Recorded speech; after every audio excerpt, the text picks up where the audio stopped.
Bayangkan sebuah pulau yang ukurannya bahkan lebih kecil daripada Swiss. Tetapi, dari tempat inilah, lebih dari 92% chip komputer tercanggih dunia diproduksi. Di pulau ini, keluarga dapat menyewa truk pertunjukan berhiaskan lampu neon untuk mengantar orang tercinta menuju peristirahatan terakhir. Sebuah hologram berbasis kecerdasan buatan yang menyerupai dewa rakyat dapat menegur orang yang membuang sampah sembarangan. Tradisi Tiongkok kuno bertahan dalam bentuk yang sangat kuat, sementara masyarakat adatnya memiliki hubungan genetik dengan orang Hawaii dan Maori di seberang Samudra Pasifik. Dan di tengah semua itu, sekitar 23 juta manusia menjalani kehidupan mereka setiap hari. Inilah Taiwan, salah satu tempat paling menarik di dunia. Sebuah wilayah yang berfungsi seperti sebuah negara, tetapi yang oleh sebagian besar dunia tidak disebut sebagai negara secara resmi. 1. Truk bunga elektronik, menari untuk mengantar orang mati.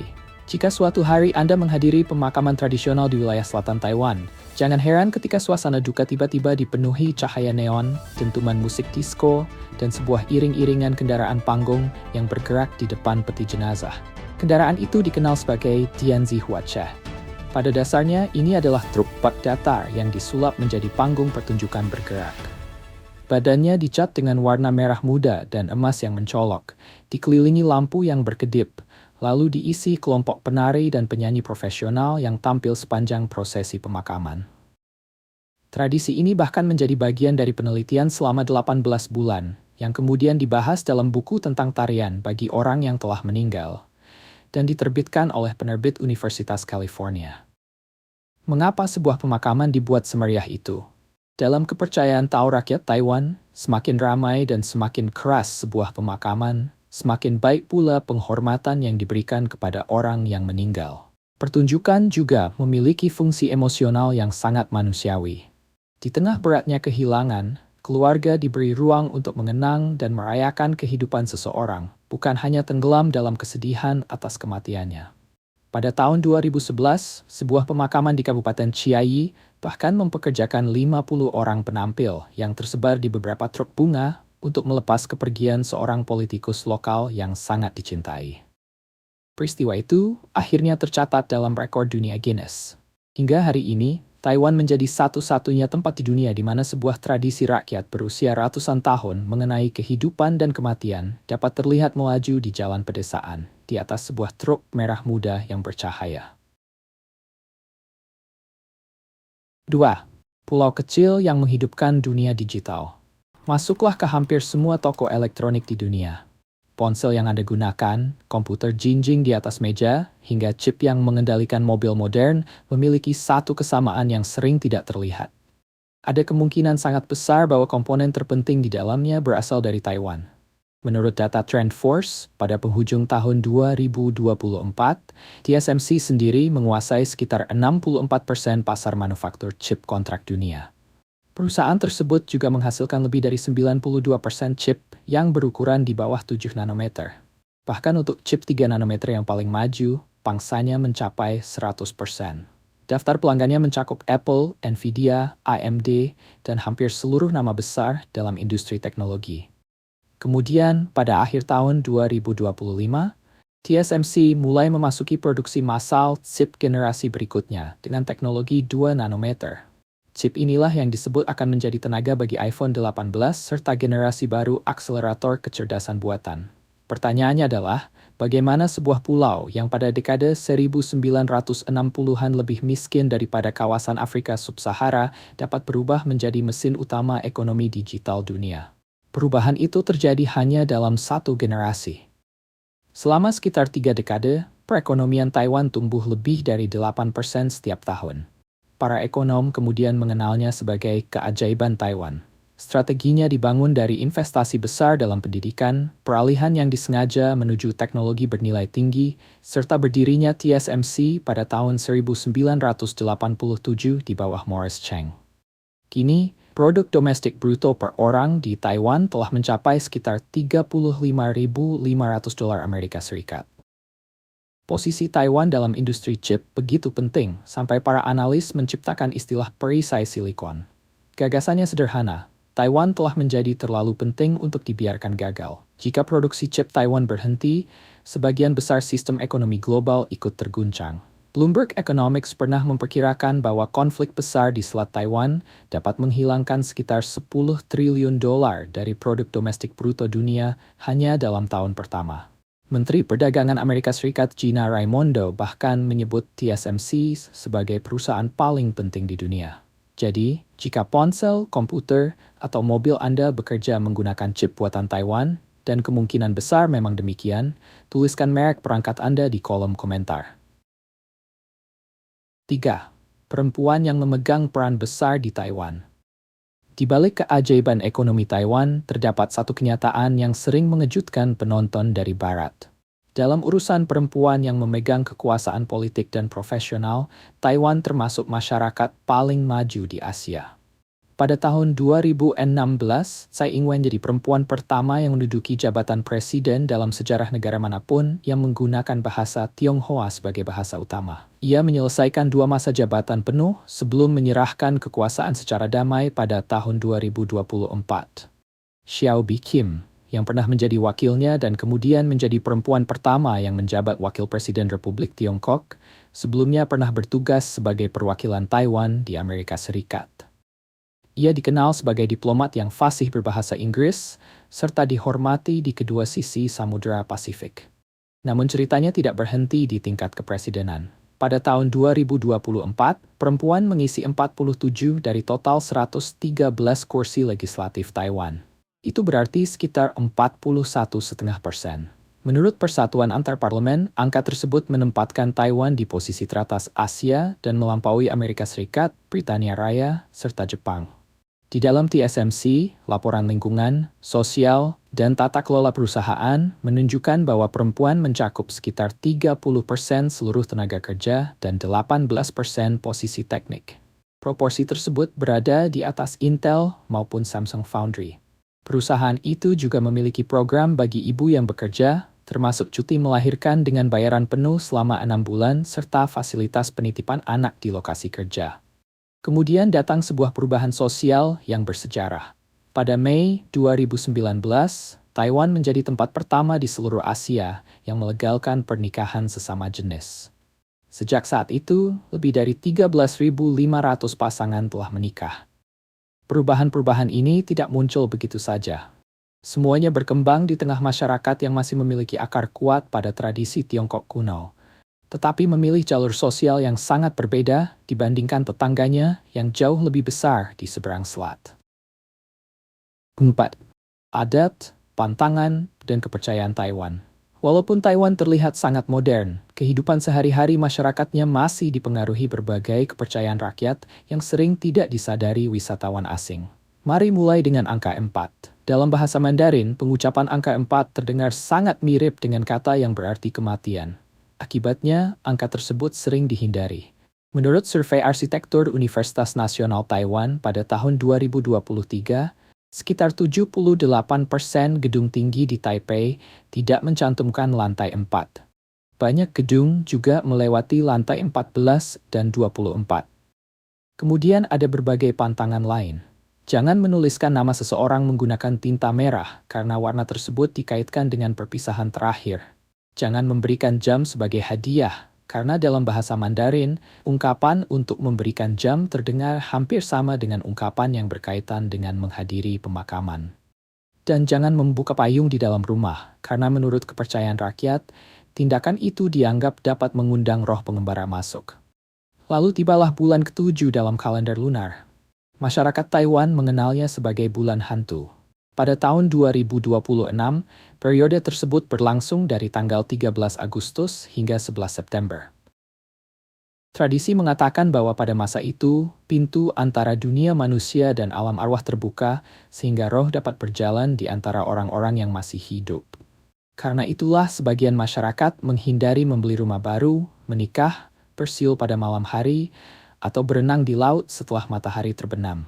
Maskapai seperti Evia Air dan China Airlines bahkan secara rutin menurunkan harga tiket selama bulan hantu karena jumlah kursi kosong meningkat. Di pusat dunia kepercayaan ini berdiri kuil Longshan di kawasan tua Taipei. Kuil tersebut dibangun pada tahun 1738. Di dalamnya terdapat lebih dari 165 dewa berbeda, mulai dari dewa cinta, perang, keberhasilan akademik, kekayaan, hingga penyembuhan. Tidak jauh dari sana, keluarga membakar tumpukan kecil uang kertas persembahan, rumah kertas, mobil kertas, bahkan telepon pintar dari kertas. Benda-benda tersebut dikenal sebagai kertas persembahan dan dipercaya dikirimkan kepada leluhur di alam berikutnya, agar mereka dapat hidup dengan nyaman. Ini bukan pertunjukan khusus wisatawan. Di Taipei modern, pemandangan seperti ini dapat terjadi pada sebuah Selasa sore biasa. Dari seluruh kebiasaan tadi, angka 4, tinta merah, hadiah berupa jam, atau bulan hantu, mana yang paling mengejutkan Anda? Tuliskan nomornya di bawah. 5. Kerajaan kuliner yang tumbuh dari pasar malam. Jika kepercayaan tradisional menguasai sebagian pikiran masyarakat Taiwan, makanan menguasai hati mereka. Dan tempat terbaik untuk melihat kecintaan itu adalah pasar malam yang dipenuhi suara, aroma, keramaian, serta lampu terang hingga larut. Kita mulai dengan minuman yang kemudian menaklukkan dunia. Teh susu mutiara diciptakan di kota Taichung pada tahun 1986 di sebuah kedai teh kecil bernama Chen Shui Tang.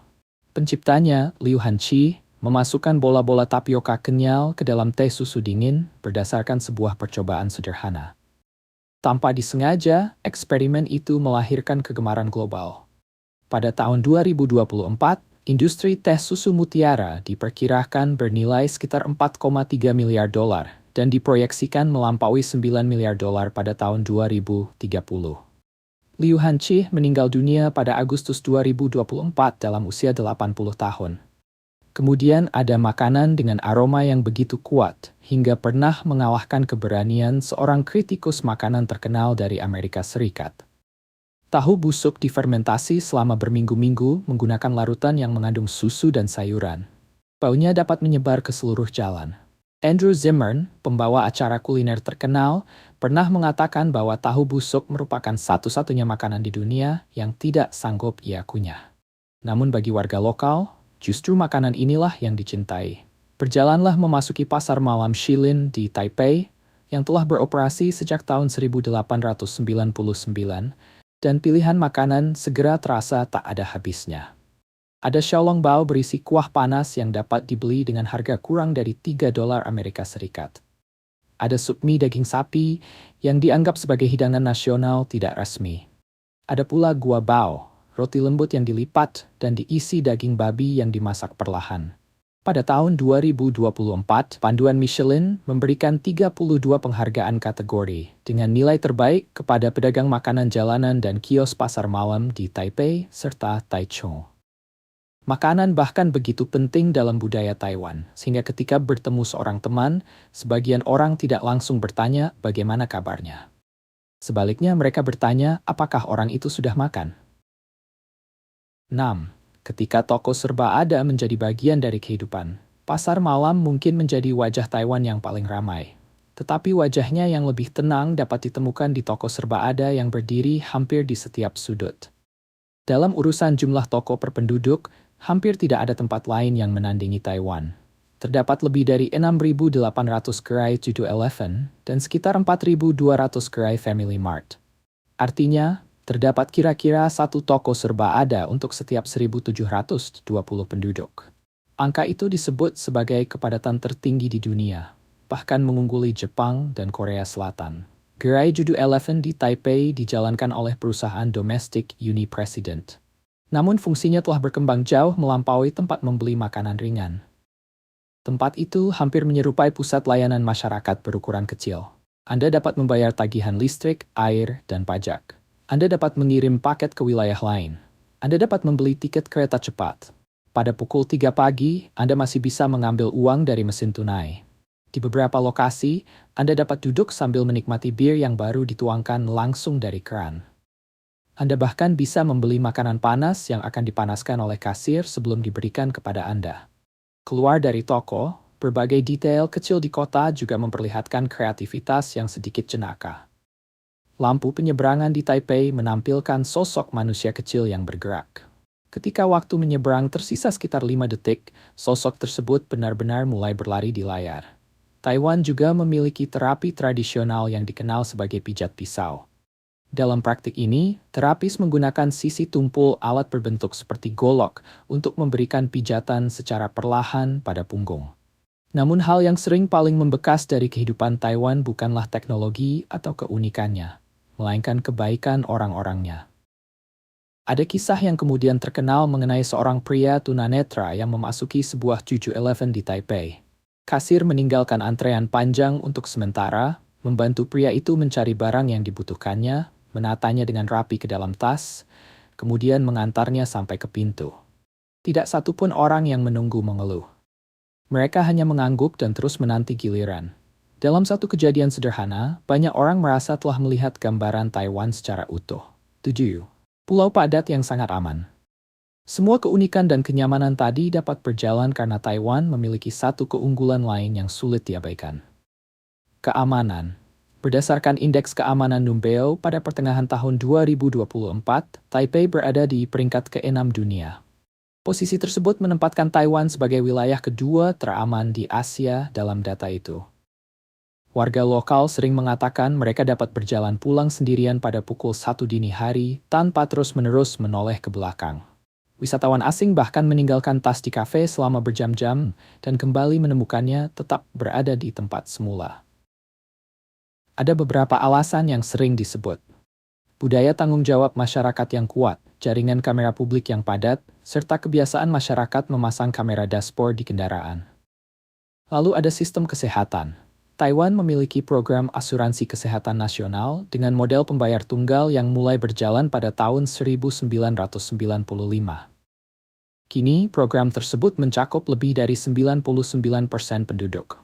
Biaya bagi warga rata-rata sekitar $25 Amerika Serikat setiap bulan. Pembayaran tersebut mencakup kunjungan dokter, rawat inap, operasi, obat resep, pemilihan pencitraan resonansi magnetik, personal kanker, Witznamber, etc. Yayasan Keluarga Kaiser memperkirakan bahwa rata-rata orang Amerika Serikat membayar sekitar $703 setiap bulan untuk perlindungan kesehatan yang sebanding. Persalinan normal di Taiwan biasanya membutuhkan sekitar $50 dari kantong pasien. Di Amerika Serikat, persalinan yang sama rata-rata dapat mencapai sekitar $14.000. Perbedaan ini menjadi salah satu alasan kuat banyak warga asing yang tinggal di Taiwan memilih menetap lebih lama. Namun di balik gambaran keamanan dan kenyamanan tersebut, terdapat masalah yang lebih gelap dan jarang muncul dalam dokumenter perjalanan. 8. Krisis yang jarang terlihat tinggalkan pasar malam dan kuil untuk sesaat. Taiwan sedang menghadapi 3 persoalan besar yang sering tidak terlihat dalam video perjalanan yang indah. Masalah pertama berada di jalan raya. Pada tahun 2023, data resmi Kementerian Transportasi mencatat 3.023 kematian akibat kecelakaan lalu lintas. Itu merupakan angka tertinggi dalam 18 tahun. Rata-rata 5 pejalan kaki meninggal atau mengalami cedera serius setiap hari. Pada Mei 2024, pemerintah merespons melalui aturan keselamatan lalu lintas baru yang luas. Kendaraan diwajibkan menjaga jarak 3 meter dari pejalan kaki di persimpangan. Pada 6 bulan pertama tahun 2024, jumlah kematian di jalan turun sekitar 18%. Krisis kedua menyangkut demografi. Menurut Bank Dunia, tingkat kelahiran Taiwan pada tahun 2024 berada di sekitar 0,87 anak per perempuan. Itu termasuk angka terendah yang pernah tercatat. Sampai akhir tahun 2024, Taiwan sempat berada di posisi terbawah dunia, sebelum Korea Selatan turun menjadi sekitar 0,72 dan mengambil posisi tersebut. Para ahli demografi memperkirakan jumlah penduduk Taiwan dapat berkurang dari sekitar 23 juta hari ini menjadi kira-kira 16 juta pada tahun 2070. Krisis ketiga berkaitan dengan kesehatan mental dan tekanan pendidikan. Sebuah penelitian tahun 2022 menemukan bahwa sekitar 1 dari setiap 4 pelajar sekolah menengah atas di Taiwan melaporkan gejala depresi berat. Tekanan tersebut dapat dimulai sejak usia muda. Dalam 30 tahun, sistem bimbingan belajar setelah sekolah di Taiwan berkembang lebih dari 4.500%. Bagi seorang pelajar yang mengikuti bimbingan dalam 3 mata pelajaran utama, biayanya dapat setara dengan 2 hingga 4 bulan pendapatan rata-rata sebuah keluarga. Namun Taiwan juga berusaha merespons masalah tersebut. Pada tahun 2023, Kementerian Kesehatan dan Kesejahteraan meluncurkan layanan kesehatan mental nasional yang beroperasi 24 jam sehari. Pada tahun pertamanya, jumlah panggilan meningkat sekitar 340%. Angka itu menyakitkan untuk dilihat, tetapi sekaligus membawa sedikit harapan. Karena semakin banyak orang akhirnya memilih untuk meminta bantuan. Semiman, Taiwan di luar Taipei. Banyak pengunjung asing datang ke Taiwan dan hanya melihat Taipei. Padahal berhenti di ibu kota berarti kehilangan sebagian besar kisah pulau ini. Sekitar 2/3 wilayah Taiwan terdiri atas pegunungan. Pulau ini juga memiliki salah satu konsentrasi gunung tinggi terbesar di dunia. 26 puncaknya berada di atas 3.000 meter. Yang tertinggi adalah Yushan atau Gunung Giok. Puncaknya mencapai 3.952 meter di atas permukaan laut. Artinya, Yushan sekitar 176 meter lebih tinggi daripada Gunung Fuji. Gunung tersebut juga merupakan puncak tertinggi di Asia Timur di luar kawasan Himalaya. Ketika musim dingin datang, salju dapat turun di Yushan, walaupun Taiwan berada di wilayah subtropis. Bergeraklah menuju pantai timur dan pemandangannya berubah dramatis. Jalan Raya Pesisir 11 mengikuti garis Samudra Pasifik sejauh ratusan kilometer dan sering dimasukkan ke dalam daftar perjalanan darat terbaik di Asia. Sedikit masuk ke daratan terdapat Ngarai Taroko, sebuah lembah marmer dengan jalur yang dipahat ke dinding batu nyaris vertikal. Kemudian ada Jiufen, kota perbukitan yang dipenuhi lentera. Tempat ini sering dikaitkan dengan inspirasi visual film animasi karya studio Ghibli tentang perjalanan seorang gadis ke dunia roh. Taiwan juga menunjukkan daya tahan luar biasa terhadap bencana alam. Pada tanggal 3 April 2024, gempa berkekuatan 7,2 mengguncang wilayah lepas pantai Hualien. Walaupun Taiwan dihuni sekitar 23 juta orang, jumlah korban meninggal tercatat hanya 18 orang.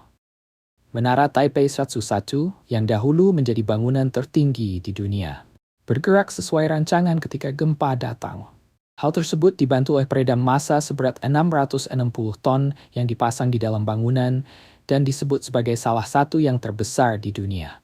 Tidak satu pun jendela bangunan itu pecah. Hubungan Taiwan dengan bencana juga menyimpan kisah persahabatan lintas negara. Setelah gempa Cici yang menghancurkan pada tahun 1999, Turki menjadi negara pertama di dunia yang mengirim tim penyelamat ke pulau tersebut. 25 tahun kemudian, diplomat dan warga Taiwan masih secara terbuka menyampaikan rasa terima kasih kepada Turki atas bantuan itu. Bahkan sebuah kotak surat di Taipei menyimpan cerita ketahanan dalam bentuk yang jauh lebih kecil. Pada tahun 2015, sebuah topan membengkokkannya hingga membentuk lekukan seperti hati. Pemerintah kota memutuskan tidak memperbaikinya. Kotak surat itu dibiarkan berdiri sebagai monumen kecil yang miring, seolah mengingatkan bahwa Taiwan memiliki kebiasaan mengubah kerusakan akibat badai menjadi sesuatu yang layak dikenang. 10. Dari pulau sampah menjadi pusat daur ulang. Pada dekade 1980-an hingga awal 1990-an, sejumlah surat kabar asing memberikan Taiwan sebuah julukan yang sama sekali tidak membanggakan, Pulau Sampah. Sampah menumpuk di sudut-sudut jalan. Masalahnya terlihat begitu parah hingga seolah mustahil diperbaiki. Namun Taiwan kemudian benar-benar mengubah keadaan. Pada tahun 1997, pemerintah memperkenalkan truk sampah musikal. Setiap sore pada waktu yang hampir sama, kendaraan tersebut berkeliling lingkungan sambil memainkan melodi karya Beethoven melalui pengeras suara. Warga harus keluar dari rumah, memilah sampah mereka, lalu menyerahkannya langsung kepada petugas. Pada tahun 2000, pemerintah menambahkan sistem kantong sampah berbayar. Semakin banyak sampah yang dibuang sebuah rumah tangga, semakin besar pula biaya yang harus dibayar. Hasilnya terlihat puluhan tahun kemudian. Pada tahun 2024, Taiwan mendaur ulang sebagian besar sampahnya dan disebut berada di antara wilayah dengan tingkat daur ulang tertinggi di dunia. Hanya berada di belakang Austria dan Wales. Seorang penduduk Taiwan rata-rata menghasilkan sekitar 400 gram sampah per hari. Jumlah itu kira-kira hanya sepertiga rata-rata dunia. Kemudian pada tahun 2023, Taiwan mencoba pendekatan yang hampir tidak pernah terpikirkan di tempat lain. Di sejumlah kawasan percobaan di kota Taipei baru, pemerintah memasang kamera di lokasi yang sering digunakan untuk membuang sampah secara ilegal. Kamera tersebut dihubungkan dengan perangkat lunak kecerdasan buatan dan sebuah proyektor hologram. Ketika sistem mendeteksi seseorang meninggalkan kantong sampah di tempat terlarang, tiba-tiba muncul sosok bercahaya Tu Digong, dewa bumi dalam tradisi rakyat Taiwan. Hologram itu muncul di dekat pelanggar sambil menggerakkan jarinya seperti sedang menegur. Dalam masa percobaan selama 3 bulan, pembuangan sampah ilegal dikatakan turun 73%. Program tersebut kemudian diperluas hingga mencakup 47 kota. Program Permukiman Manusia Perserikatan Bangsa-Bangsa bahkan memasukkannya dalam laporan Kota Pintar sebagai salah satu contoh paling kreatif mengenai bagaimana budaya tradisional dan teknologi modern dapat digabungkan. 11. Tempat yang dunia enggan sebut sebagai negara dari ujung ke ujung, Taiwan membentang kurang dari 400 km. Jaraknya dari daratan Tiongkok kurang dari 200 km. Sekitar 23 juta manusia tinggal di wilayah yang lebih kecil daripada Belanda. Jumlah penduduk yang kurang lebih setara dengan Australia, tetapi dipadatkan di sebuah pulau. Dalam praktik sehari-hari, Taiwan menjalankan pemerintahan demokratisnya sendiri. Ia memiliki pemerintahan terpilih, mata uang, paspor, dan angkatan bersenjata sendiri. Pada Mei 2024, Tsai Ing-wen menyerahkan kekuasaan secara damai kepada penerusnya, Lai Ching-te. Namun hanya 12 negara di dunia yang memberikan pengakuan diplomatik resmi kepada Taiwan. Pada tahun 2016, jumlahnya masih 22. Sejak itu angkanya terus menyusut. Di balik keadaan tersebut terdapat sejarah internasional yang jarang diketahui banyak orang.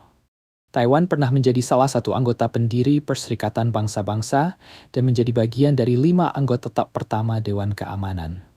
Selama 26 tahun, perwakilannya duduk satu meja dengan Amerika Serikat, Uni Soviet, Britania Raya, dan Prancis. Kemudian datang tanggal 25 Oktober 1971. Majelis Umum mengesahkan Resolusi 2758 dan memberikan kursi perwakilan Tiongkok kepada Republik Rakyat Tiongkok. Hasil pemungutan suara adalah 76 melawan 35. Dalam waktu 1 sore, pihak yang pernah turut mendirikan tatanan internasional modern kehilangan posisinya dalam sistem tersebut. Namun sejarah Taiwan jauh lebih tua daripada persoalan diplomatik modern. Kisahnya membawa kita sekitar 5.000 tahun ke masa lalu. Jauh sebelum pemukim Tionghoa tiba, Taiwan telah menjadi rumah bagi 16 kelompok masyarakat adat. Hari ini, lebih dari 400 juta orang di dunia menggunakan bahasa-bahasa Austronesia. Wilayahnya membentang dari Indonesia dan Filipina, menuju Madagaskar, Hawaii, hingga Selandia Baru.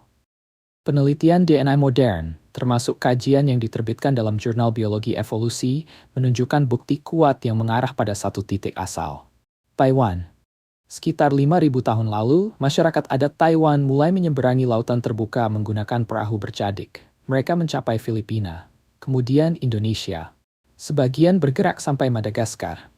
Kelompok lain terus melakukan perjalanan jauh ke arah timur, hingga mencapai Hawaii dan akhirnya Selandia Baru. Artinya, ketika Anda melihat tarian hula Hawaii atau Haka Maori, sebagian akar budaya dan sejarah masyarakat yang membawanya dapat ditelusuri kembali menuju sebuah pulau kecil yang sampai hari ini bahkan tidak diakui secara resmi sebagai negara oleh sebagian besar dunia. Dan setelah seluruh kisah itu, setiap pagi, Taiwan tetap terbangun dengan satu kenyataan yang tidak pernah benar-benar menghilang. Pulau ini berada kurang dari 180 km dari kekuatan militer terbesar kedua di dunia. Taiwan mungkin merupakan salah satu wilayah terkecil di dunia yang keberadaannya paling sulit diabaikan oleh ekonomi global. Setelah mendengar seluruh cerita ini, menurut Anda, peran seperti apa yang akan dimainkan Taiwan dalam menentukan arah abad ke-21? Tuliskan prediksi Anda di kolom komentar. Dan dari 12 kisah yang baru saja Anda dengar, mana yang paling mengejutkan?